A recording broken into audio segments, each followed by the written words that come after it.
Hello दोस्तों, मैं बनते धर्मकीर्ति। आज मैं आया हूँ बस्ती जिले के नगर बाजार में। तो यहाँ पर एक बहुत ही छोटा सा टीला है जो चंदो ताल के पास में बसा हुआ है। तो चंदो ताल यहाँ के स्थानीय लोकल मान्यताओं के अनुसार यहाँ पर कभी भीषण भूकंप या जो बाढ़ आया होगा, तो यहाँ पर एक स्थानीय गांव जो दबकर उड़ते तालाब के रूप में परिवर्तित हो गया। तो दोस्तों, यहाँ छोटा छोटा टीले के अवशेष और बहुत सारे जो मिट्टी के ऊंचे ऊंचे धुएं हैं। और यहाँ पर जो है सड़क निर्माण के दौरान जब एक बार खुदाई का काम चल रहा था, तो यहाँ पर एक बहुत बड़ा बुद्ध विहार का भवन का अवशेष मिला था। यहाँ पर देख सकते हैं दोस्तों, चारों तरफ खूबसूरत हरियाली है और वृक्ष लगे हुए हैं।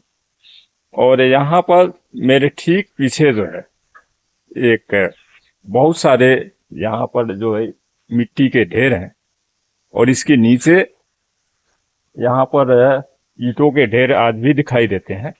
तो यहाँ पर बहुत सारे जो है मिट्टी के ढेर चारों तरफ दिखाई देते हैं और ऊंचे ऊंचे दिखाई दे रहे हैं। तो यहाँ पर भी देख सकते हैं एक बहुत ऊंची सी मिट्टी का ढेर, जिसमें जो है खुदाई का कार्य भी लोगों ने किया है, ग्रामीणों ने। और यहाँ पर देख सकते हैं कि कुछ मिट्टी के ढेर के बीच में कुछ ईंटें भी हैं। तो दोस्तों, यह वही स्थान है जहां पर कौशल राज बिड्डूब और शाक्यों के बीच में लड़ाई हुई थी। तो यह कथा ये चलती है कि जैसा पाली साहित्य में वर्णन आता है कि एक बार महाराजा प्रसेनजीत ने शाक्यों से अपना संबंध बढ़ाने के लिए शाक्य राज्य की एक सुंदर युवती का मांग कर लिया, जिससे उनके कल की वंश वृद्धि ख्याति प्राप्त हो सके। क्योंकि शाक्य कुल में ही शाक्य मुनि भगवान बुद्ध का जन्म हुआ था, लेकिन शाक्यों ने ऐसा न करके एक दासी पुत्री वासव खत्रिया को दे दिया। तो एक बार जब बिड्डूब बड़े हो जाते हैं तो शाक्य गणराज्य में आते हैं। तो वहां राजा के भय से शाक्यों ने उनका आवभगत तो खूब किया, लेकिन जाते वक्त जो है तलवार उनसे की छूट जाती है यहीं पर।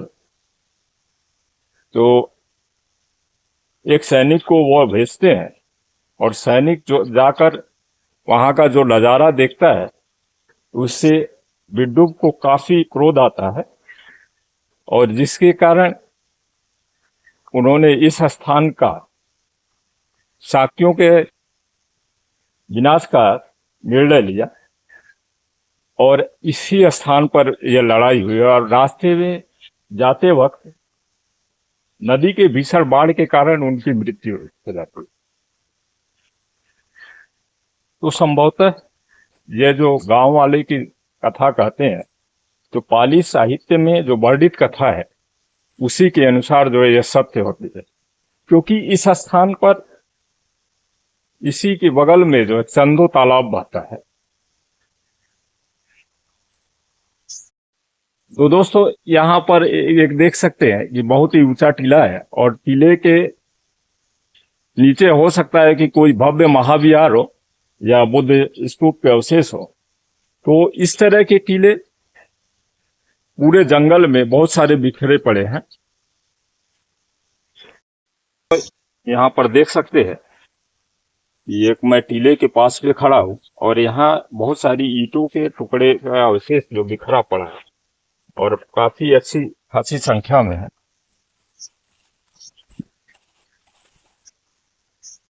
तो सन 2005 के आसपास में इस स्थान की खुदाई हुई थी, और खुदाई के दौरान यहाँ पर कुछ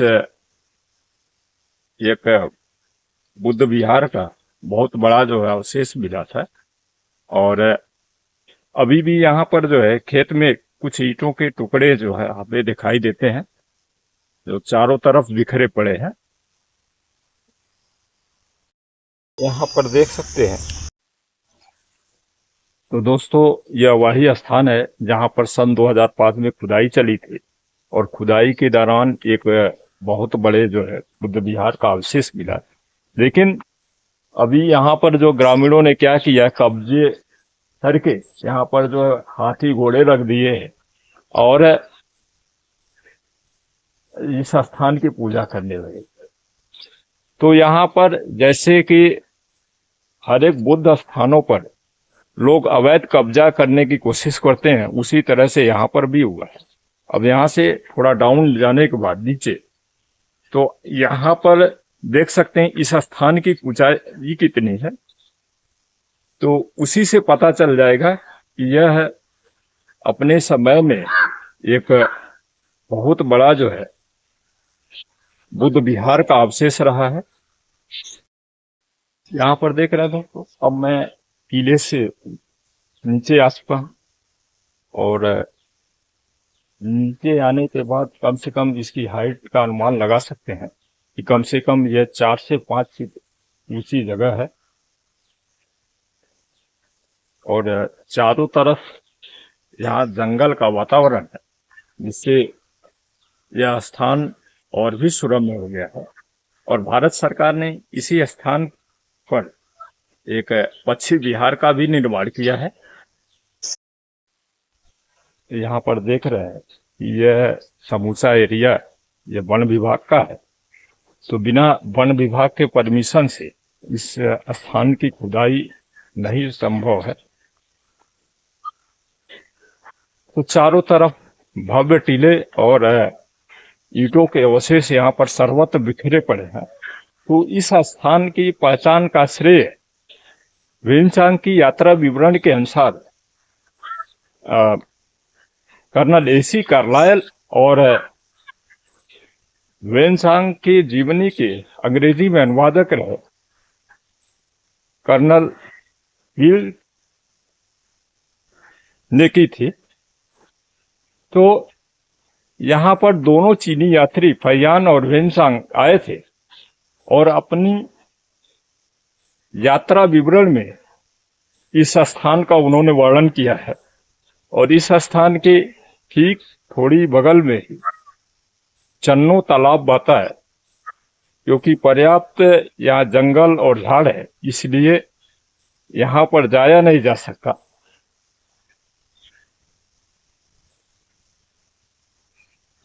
और यहाँ पर देख रहे हैं सर्वत्र टीले और ईंटों के अवशेष यहाँ पर हमें चारों तरफ। दोस्तों, मेरे साथ डॉक्टर जय सिंह जी हैं, जो इस स्थान के बारे में आपको जानकारी देंगे। डॉक्टर साहब, जैसा कि आप लोग जानते हैं कि ये बहुत जमाने से लगभग देखते देखते मेरा उम्र 40 साल हो गया है, और उसके पहले से ही हम लोग देख रहे हैं। ठीक है, हम लोग बताते हैं कि एक बार यहाँ पे या भूकंप आया होगा या कोई ऐसी आपदा आई जिसकी वजह से ये धंस गया। धंसने की वजह से इतने ऊंचे ऊंचे टीले हो गए। लोग बताते हैं कि इतने ऊंचे टीले हो गए। ठीक है, आगे चल के देखेंगे आप, तो पूरा चंदू ताल के नाम से पूरा मशहूर है, और काफी लगभग 4-5 किलोमीटर दूरी में प्रसिद्ध है ये। और ये टीले जो है, अब तो भंते जी माली बता रहे हैं कि यहाँ पे बौद्ध अवशेष मिल रहे हैं। ठीक है, हमको तो बहुत ज्यादा पता नहीं था, आज बता रहे तो हम जानकारी हमको मिल रही है। और ऐसा बताने वाले बताते हैं कि आगे जो है यहाँ पे एक खुदाई के समय जो है एक मकान में मिला था, बाकायदा मकान, जो धरती में ऐसे से दब गया था। और जब खुदाई हुआ तो हम लोग भी बहुत छोटे छोटे थे, लगभग कक्षा 5 में पढ़ रहे होंगे। ठीक है, तो देखने भी आए थे। वहाँ पे अंदर हमको जीना भी मिला था, जो सीढ़ियों मिलती है, तो सीढ़ी मिली थी। वहाँ पे सिलबट्टे मिले, कुछ बर्तन भी मिले थे। लोग बताते हैं कि यहाँ से उसके बाद उसी के अंदर अंदर नगर खास के लिए कोई रास्ता भी जाता है, एक जो भूनसे के नाम से, मतलब कि अंदर लोग जहाँ से निकलते थे नगर जाके निकल जाते थे। हालांकि हम लोग देखे तो नहीं, बताने वाले ऐसे बताते हैं। रोड निकालने के बाद आगे जो है इसको वन विभाग के नाम से बना दिया गया, पक्षी विहार के नाम से बना दिया गया। लोग यहाँ टूरिस्ट भी आते हैं, लोग टहलने घूमने आते हैं।